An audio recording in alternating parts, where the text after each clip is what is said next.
David Fincher is a director that every time he makes a movie, I just get hopelessly excited for, because he may be top 3 best working directors right now. Everything he makes is great. And even though he has a couple duds here and there, I don't think he's made a bad movie. So when I heard he was making a Netflix black and white movie about a writer, I was on board. It screamed The Social Network type of thing to me, and I was really excited for it. The trailer was great, and then I saw it.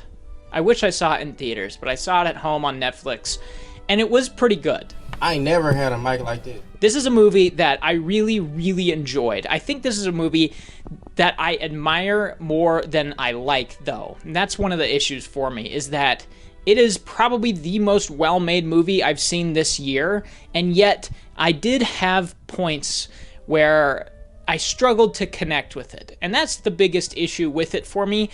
Confession time, but I've never seen Citizen Kane all the way through. I've seen many bits of it. I've seen a lot of the general gist of the movie. I know what the movie is. I know what it's about. I know who made it. I know who stars in it. I know the story.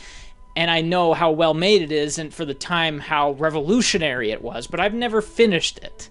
So I went into this movie not really expecting it to be attached to Citizen Kane outside of the writer being the main character. And little did I know, there is a lot to this that does directly attach to Citizen Kane. And because of that, there were large points of this where I didn't really know what was going on. And that's my fault. I realize this. I haven't seen the movie that this movie is kind of about. So there are many characters that seem to be connected to that movie that were real-life people that Mank, this writer, was in direct connection with. And because I didn't know Citizen Kane, I struggled to see that relation myself. I struggled to see how certain characters were relating to other certain characters, or how they were relating to the script Mank was writing, because it doesn't ever give you a glimpse at Citizen Kane, which on one hand I think is a really good idea because it's about the movie, but it's not about the movie. It's about the writer. It's a character story. But at the same time, there are so many characters in this to keep track of. There's so many different plot lines and different character relationships to keep track of, and they all seem to be directly linked to Citizen Kane, and I didn't get any of them. And again, that may be my fault, but at times it felt like I was running headfirst into a wall because of how inaccessible parts of this are. Tell the story you know. Hello, everyone. Make yourself to home, Mr. Mankiewicz, or shall I call you Herman? Please, call me Mank. The way this movie is made is incredible. The acting is great, naturally. Gary Oldman is really, really good in it. Amanda Seyfried's really, really good in it. Charles Dance, if that's his name, I think that's his name, and a bunch of others. Really great performances all over the board. But the way it's made, and all the little meticulous details that David Fincher is known for, is what really sells this movie for me. Even though I don't connect really with the characters, because I just don't understand their relationships that well, being able to watch this movie and watch how David Fincher stages, constructs, and edits a scene is like the most mesmerizing thing I think you could watch in terms of movies. The way he shoots scenes, the way he withholds close-up shots until the utmost moment to use it, the way he quick cuts in between characters while all changing angles of the camera. Everything feels so fresh every single edit, and the dialogue is so snappy. It just moves. The movie really moves. I didn't find it boring at all. It just keeps going and going and going. It has this relentless motor to it that just keeps churning, and that is the best aspect of it, really, is just these characters talking, and Gary Oldman being able to kind of run circles around everyone he meets, at least intellectually. He's like the smartest guy in the room and makes it very clear that he is. So those scenes where he is just like tormenting people verbally are the best.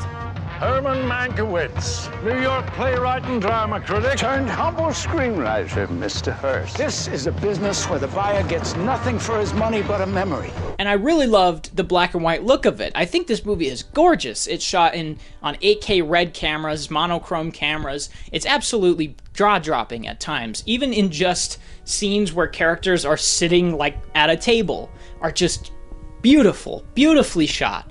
And he uses very precise camera movements. Usually it's just locked down static shots, low angle, eye level, maybe high, occasional crane, and the really almost patented Fincher like moving, rotating camera when a character enters a scene to reveal who else is in the scene. It's really wonderful stuff. But one thing I really appreciated about this too that I think will make people maybe confused is that it kind of doubles down on its time period, which I loved. It's shot on 8K monochrome cameras, but the audio is in like a mono track. So unlike stereo sound coming from one side to another, it's all one audio track, which makes it kind of more period accurate. And then even characters like dialects and the way that they raise and lower their voice for certain words really reflects the time period. Help! Someone save me! It honestly felt like I was watching a movie from the time period by the way the actors were acting off of each other, the way they were saying their dialogue, the dialect they were taking up, and the constant fading and fading out and fading in. All of that stuff feels very period accurate, and of course the production design and the sets too. It just is the most meticulously designed movie I've seen this year, which I personally was marveling at for most of the movie. But again, if you don't appreciate that stuff, don't watch this. Personally, I give it an 8, solid 8 out of 10. I thought it was great.